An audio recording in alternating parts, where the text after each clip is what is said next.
എല്ലാവർക്കും വീണ്ടും ജെറാനാസ് കിച്ചണിലേക്ക് സ്വാഗതം. ഇന്ന് നമുക്ക് ഇഡ്ലിയുടെ ഒരു റെസിപ്പി ചെയ്യാം. ബ്രേക്ക്ഫാസ്റ്റ് റെസിപ്പിയാണ്. അപ്പോൾ ഇന്നിപ്പോൾ ഇഡ്ലിയാണ്.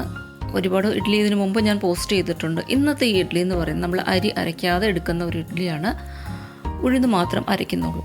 അപ്പോൾ അത് നമ്മൾ റൈസ് റവ വെച്ചിട്ടാണ് ചെയ്യുന്നത്. ഈ ഇഡ്ലി റൈസ് റവ നമുക്ക് എല്ലാ സൂപ്പർ മാർക്കറ്റിലും ഒന്നും വാങ്ങിക്കാനായിട്ട് ഞാൻ കണ്ടിട്ടില്ല. എന്തായാലും ഇത് ഞാൻ ഓൺലൈനിലാണ് വാങ്ങിച്ചത്. ഇത് നമുക്ക് ബിഗ് ബസാറോ അല്ലെങ്കിൽ പോത്തീസോ പോലുള്ള വലിയ സൂപ്പർ മാർക്കറ്റിലൊക്കെ കിട്ടുമായിരിക്കും.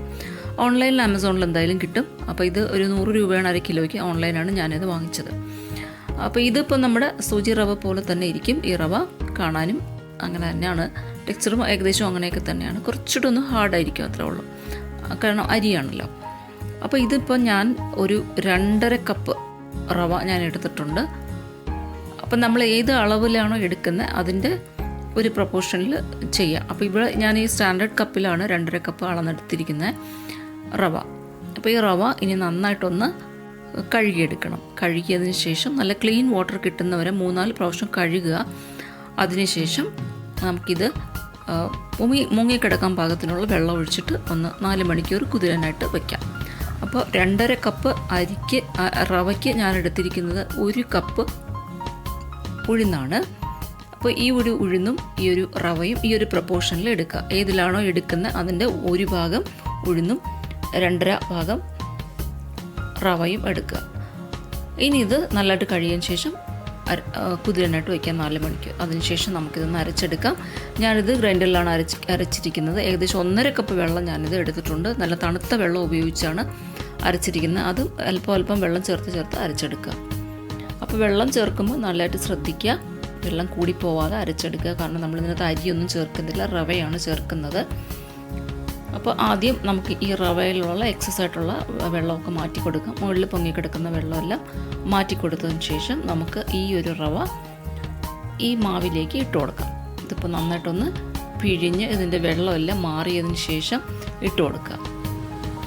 അപ്പോൾ ചാനൽ ഇതുവരെ ആരെങ്കിലും സബ്സ്ക്രൈബ് ചെയ്യാത്ത ആരെങ്കിലും ഉണ്ടെങ്കിൽ ഒന്ന് സബ്സ്ക്രൈബ് ചെയ്യുക.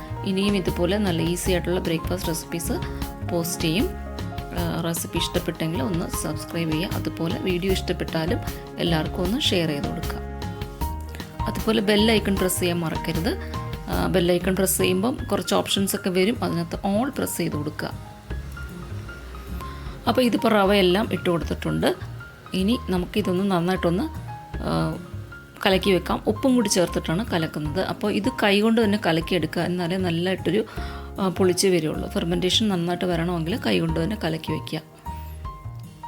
അപ്പം ഞാൻ നേരത്തെ പറഞ്ഞു, നമ്മൾ മാവ് ഉഴുന്ന് അരയ്ക്കുമ്പോൾ വെള്ളം കൂടാതെ ശ്രദ്ധിക്കണം. വെള്ളം കൂടി പോയാൽ ഇഡ്ഡലിയുടെ ഒരു ഇത് മാറിപ്പോവും. നമുക്ക് നല്ല ഇഡ്ഡലി കിട്ടില്ല. അപ്പോൾ ഏത് അരി ചേർത്തിട്ട് ചെയ്താലും ചേർക്കാതെ ചെയ്യാലും എല്ലാത്തിലും അങ്ങനെ വെള്ളത്തിൻ്റെ അളവ് നമ്മളെപ്പോഴും ഇഡ്ഡലി ആണെങ്കിൽ കൂടുതലും ശ്രദ്ധിക്കണം. അപ്പോൾ ഇതിനി നമുക്കൊരു 10 മണിക്കൂർ 8 മുതൽ 10 മണിക്കൂർ വരെ വേണം ഇത് ഒന്ന് പുളിച്ച് വരാൻ. നമ്മുടെ കാലാവസ്ഥ അനുസരിച്ച് ബേസ് ചെയ്തിരിക്കും. ഇതിപ്പോൾ ഇവിടെ നമ്മുടെ ഇവിടെയൊക്കെ 8 മണിക്കൂറൊക്കെ ആകുമ്പോഴേക്കും പുളിച്ച് വരും. ഇതിപ്പോൾ പുളിച്ച് വന്നിട്ടുണ്ട്. അപ്പോൾ അടിയിലൊരു പാത്രം വെച്ച് കൊടുത്ത കാരണം അത് തൂവിപ്പോയില്ല. കുറച്ചുകൂടെ വലിയ പാത്രമായിരുന്നെങ്കിൽ ഇതിൻ്റെ അടിയിൽ ഇങ്ങനെ ഒരു പ്ലേറ്റ് ഒന്നും വെക്കേണ്ട ആവശ്യമില്ല. അപ്പോൾ ചെയ്യുമ്പോൾ അങ്ങനെ ചെയ്യാം. ഇതിപ്പോൾ നന്നായിട്ടൊന്ന് മിക്സ് ചെയ്ത് കൊടുക്കുക. എന്നിട്ടിനി നമുക്ക് ഇഡ്ഡലി ഉണ്ടാക്കാൻ തുടങ്ങാം. നമ്മൾ അരി വെച്ച് ചെയ്യുന്ന ഇഡ്ഡലി പോലെ തന്നെ ഇരിക്കും ഇഡ്ഡലി. പിന്നെ ഒരു ചെറിയൊരു ഡിഫറൻസ് എന്ന് പറയുന്നത് ഇതിൽ കുറച്ച് തരിതരിയായിട്ടുള്ളൊരു ടെക്സ്ചർ നമുക്ക് ഈ ഇഡ്ഡലിയിൽ ഫീൽ ചെയ്യാൻ പറ്റും. കാരണം നമ്മൾ റവയാണല്ലോ എടുത്തിരിക്കുന്നത്. അപ്പോൾ അരി നല്ല ഫൈനായിട്ട് അരയ്ക്കാതെ നമ്മൾ ഇഡ്ഡലി ഉണ്ടാക്കി എങ്ങനെ ഇരിക്കും അതുപോലെയൊക്കെ തന്നെ ഇരിക്കും ഇത്. അപ്പോൾ ഇതിപ്പോൾ നമുക്ക് സാമ്പാറിൻ്റെ കൂടെയോ അല്ലെങ്കിൽ ചട്നിയുടെ കൂടെയോ ഒക്കെ നമുക്ക് സെർവ് ചെയ്യാം. ഞാൻ 3-4 ചട്നിയുടെ റെസിപ്പി ഞാൻ നേരത്തെ ബ്രേക്ക്ഫാസ്റ്റ് റെസിപ്പിയിലൊക്കെ പോസ്റ്റ് ചെയ്തിട്ടുണ്ട്. അപ്പോൾ അതൊക്കെ ഒന്ന് നോക്കുക. ഇത് ഞാൻ ഇന്ന് ഇപ്പോൾ ഒരു ചട്നി പൊടിയുടെ കൂടെയാണ് സെർവ് ചെയ്യുന്നത്.